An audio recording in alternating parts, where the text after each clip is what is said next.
பாப்ஸ், சொல்லுங்க மேம். எனக்கு இன்னைக்கு பாஸ்தா பண்ணி தரீங்களா? சாப்பிடணும் போல ஒரே டென்ட்டாக இருக்கு. ஓ, பண்ணிடலாமே. 10 நிமிஷத்தில் பாஸ்தா ரெடி பண்ணி தரேன். அப்படியே எனக்கு அதோட ரெசிபின்னு சொல்லி தரீங்களா?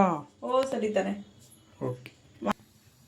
ஒரு பாத்திரத்தை வச்சு அதில் பாஸ்தாவுக்கு தேவையான அளவு தண்ணி ஊற்றி பாஸ்தாவை கொஞ்சம் நேரம் வேக வச்சிடலாம்.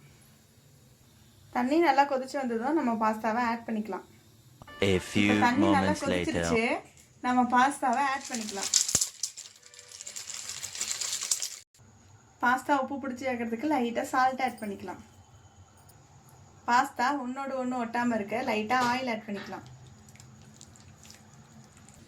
இப்போ பாஸ்தா, ஆயிலு, சால்ட்டு இது 3 ஆட் பண்ணி கொஞ்சம் நேரம் நல்லா வேக விட்டுடலாம். ஒரு 10 மினிட்ஸ் நல்லா வேகட்டும். வெந்ததுக்கப்புறம் நம்ம அடுத்தடுத்த ப்ராசஸ் பார்க்கலாம். இப்போ பாஸ்தாலாம் நல்லா வெந்துருச்சு. இப்போ தண்ணியை ஃபில்ட்ரு பண்ணி ஒரு ஓரமாக தனியாக வச்சுக்கலாம்.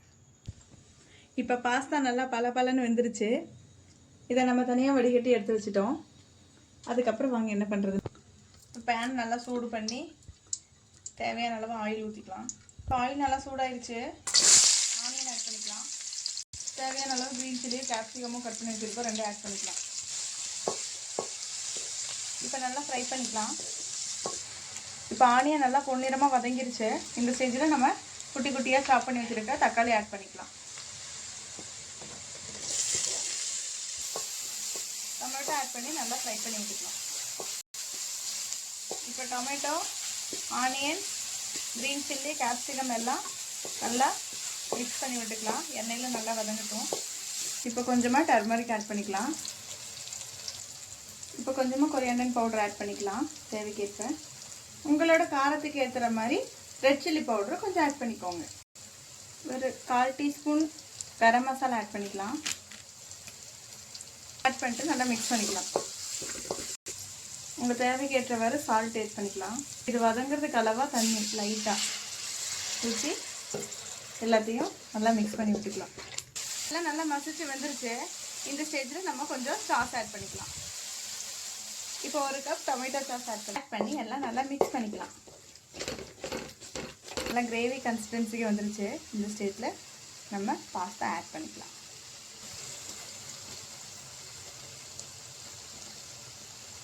பாஸ்தா ஆட் பண்ணி நல்லா மிக்ஸ் பண்ணிக்கலாம். இவ்வளோ தூரம் பண்ணிட்டீங்க, இந்த 2 முட்டையும் போட்டுறீங்களா? ஓ, போட்டுடலாமே. கொஞ்சம் டேஸ்ட் நல்லா இருக்கும். சரி, போட்டுடலாம். இதே பேனில் லைட்டாக சைடில் கொஞ்சம் எண்ணெய் ஊற்றி உடச்சி ஊற்றி விட்டுடலாம்.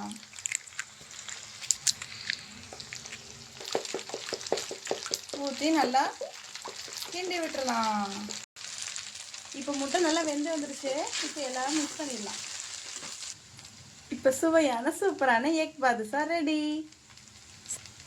சாப்பிட்டு பார்த்துட்டு டேஸ்ட் எப்படி இருக்குன்னு சொல்லுங்க. பாஸ்தா ரெடி ஆயிடுச்சு மாம். சாப்பிட்டு பார்த்துட்டு டேஸ்ட் எப்படி இருக்குன்னு சொல்லுங்க. வந்துட்டேன்.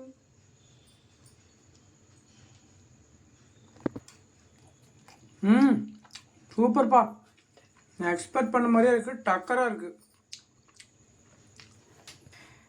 தேங்க்யூ ஃபார் வாட்சிங். எல்லோரும் நம்ம வீடியோ பிடிச்சிருக்குன்னு நினைக்கிறேன். இந்த மாதிரி அடுத்தடுத்த வீடியோ வேணுன்னா மறக்காமல் கமெண்ட் பாக்ஸில் கமெண்ட் பண்ணுங்கள், லைக் பண்ணுங்கள், ஷேர் பண்ணுங்கள், சப்ஸ்கிரைப் பண்ணிடுங்க. அந்த பெல் ஐக்கான் தட்டி விட்டுருங்க. அப்போ தான் நம்ம புதுசாக ஏதாவது வீடியோ போடணுன்னா உங்கள் நோட்டிஃபிகேஷன் வரும். நன்றி, வணக்கம். மீண்டும் சந்திப்போம்.